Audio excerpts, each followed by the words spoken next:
Okay, today is December 29th, and this quick video is to respond to the issue of crate training and one of the many aspects of anthropomorphic attitudes towards dogs, meaning human beings don't get it. They don't get that dogs are pack animals, denning pack animals.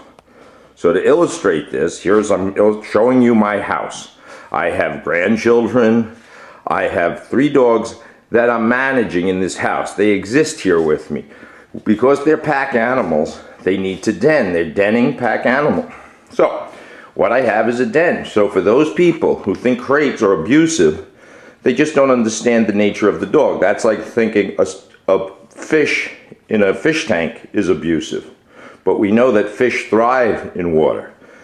So here I have my 3 rescued dogs. One here is Lynn, and she has what we would call, for lack of a better word, territorial aggression sometimes, or possession, meaning if you go near her water or a bone, she'll growl at you, and she'll carry that out. Then we have our friend Raja. She's afraid. She's fear motivated. She doesn't have aggression issues, but she's afraid of her own shadow. If she gets startled, she'll run away. She's not confident. So if she, and here of course is this lunatic Clyde, who, he's just a nut. He has more issues than Reader's Digest. But anyway, they all have issues. So if I was to leave these 3 animals running loose in my house, they would feel the need to protect it. The tree, I'm pretty sure, wouldn't be there. Raja would chew. She's a chewer because she's a relatively young dog. So it's understandable to chew. So anyway, they're comfortable here. Now it's my responsibility to meet their needs. So they have food, water, shelter, and now the next thing I'm going to do is I'm going to let them out to play. And I decide which dog. I'm going to let Clyde out first. Why? Because I want to. I open the crate. He can't come out until I tell him to. He has to wait. And if we come running to the crate in the morning, as soon as they see us, if they think that they're going to bark and scratch and get us to open the crate, that's what they'll do. So they're not. I'm going to release Clyde by saying, "Okay, Clyde." So he gets a release command, and he goes out. And he goes out to play. I make sure my backyard's secure, but I'm not going to go picking up bones. You can see there's bones, there's toys, there's twigs.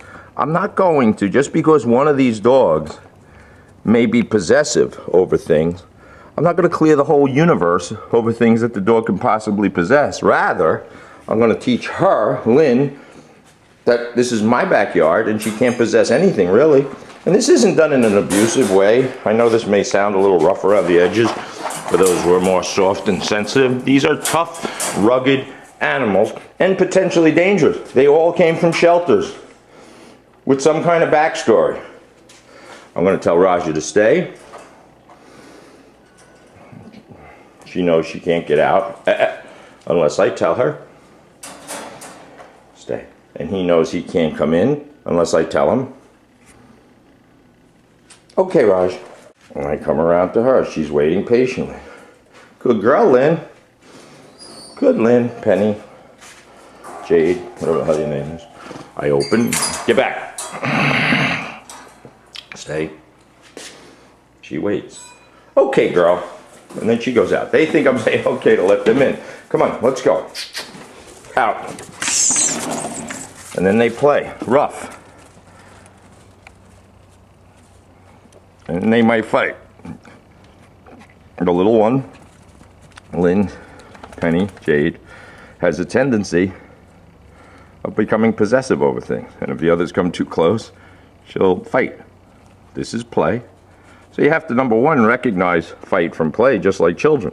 So if children are wrestling in the backyard, that doesn't mean they're fighting. The behavior looks exactly the same.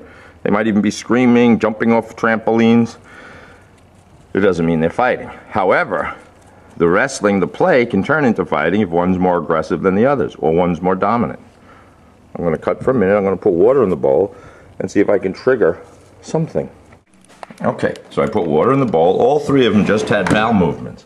So I know that need was met. So they urinated, they're exercising,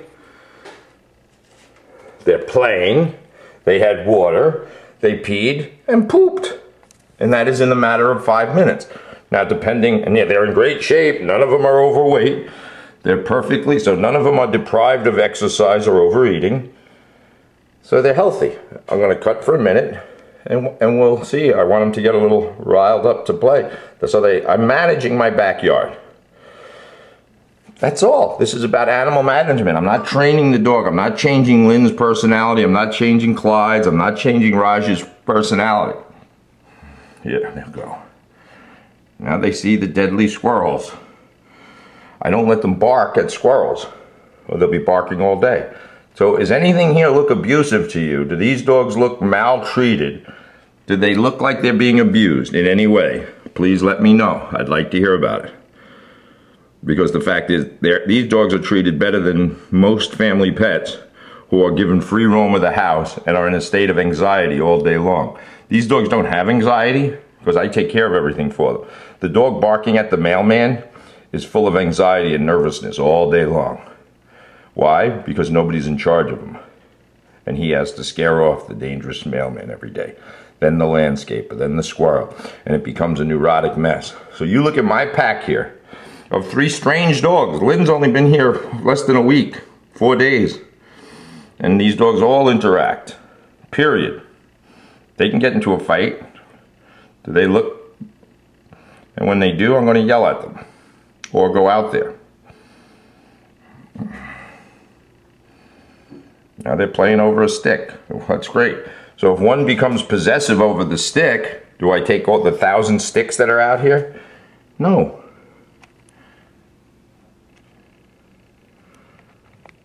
Now the mounting is not sexual behavior. Those are 2 females. It's just, these dogs are just playing. And if I let them play for 15 to 20 minutes, now Raj has got the stick. This is like children playing. But what's the difference? I'm supervising them. I'm not going to go inside and watch Dr. Phil and let these 3 dogs roam until I know their personalities. Maybe in a year from now. Now she wants that stick, Penny. She wants the stick that Raj has got, so she's taking a bone. And if Clyde goes near the bone, he might get it. But she's more intent on the stick. So I knock on the door. She's tightening up. I'm not going to let her fight for the stick. You know this. Everyone knows this when it does to children. You know when one child is bullying the other. So this is my little schoolyard. And I have perfect balance here. Okay, I mean, I really can't express this anymore. So in 10 minutes or so, their needs have all been met. I know that. I'm going to let them play for 20 minutes, a half hour. Then they're going to go back in their crate, voluntarily and happily. Why? Because that's the only place they get food and treats, or in their crate. They love their crates. And I'm going to do this, I don't know, 5 times a day, 6 times a day. It's my choice to have 3 dogs. Most people have 1 dog they can't manage. So if you have 5 kids, you got 5 mouths to feed, 5 pairs of shoes to buy, 5 of everything. I have 3 dogs. I've accepted this responsibility, and it is a responsibility. To allow them just to roam loose is a big mistake.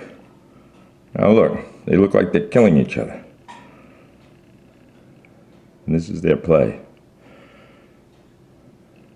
Can one of them get hurt? Of course. Of course they can get hurt. Can one of them get bit? Of course. Can my son at jiu-jitsu get a black eye? My 12-year-old? Can he sprain an ankle playing football? Of course. Not really, I don't play football. But anyway, and if I was afraid, now this is rough stuff these guys are doing. This is not inhumane by any stretch of the imagination. Looks like Raj is on the dessert menu. There's not a scratch on these dogs. And this shows you the resilience and the toughness of dogs. And one might get mad at the other. Go figure. You ever see 3 kids playing? They come running in the house. One kid stuck their tongue out the other. One kid pushed the other. So again, this is marvelous. This is not inhumane. So people have to get crate training. It's not about teaching. I'm not teaching the dogs how to beat anything. except to subordinate to leadership, because they're pack animals, social pack animals that need the leader. And they're having a blast. Where's the abusive dog here? Show me, please. Show me the abusive dog. This one? I don't think so. She's happy as can be. This is her first week in a home in 3 years, and she's doing fabulous. This lunatic is the biggest pain in the ass. He's the one who dug those holes. Whose fault? Mine. Is it his? No. When did they happen? When I wasn't supervising him. When I was in the shower, he was back here. He dug the holes. Whose fault? Dogs? No. Do I come out and scream? No. He does what's quite natural. He thinks he wants to bury stuff back there so these other nuts don't get it. One at a time. Raja. Go ahead, Raja. Okay, girl. Lynn, stay. Raja. Okay, girl. No, Clyde. Get back. Good. I think we'll do Clyde first. So they wait. The door's open. Okay, Clyde. He goes in. And in a minute, I'm going to give him a treat. That's one down. My hands are shaking. Too much coffee. Now, I think we'll let Lynn in.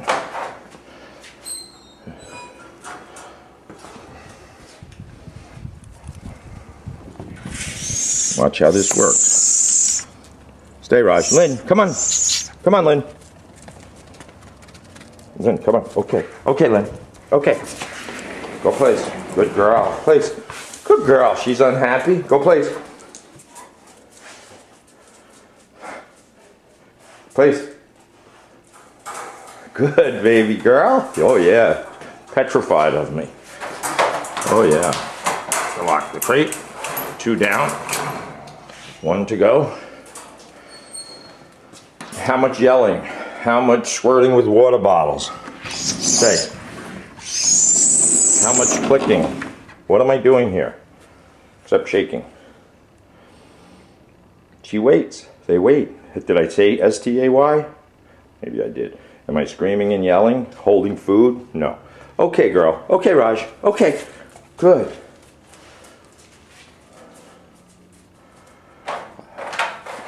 Now they're going to get a little snack, mid-morning snack, and life is great here. Crate training, simple.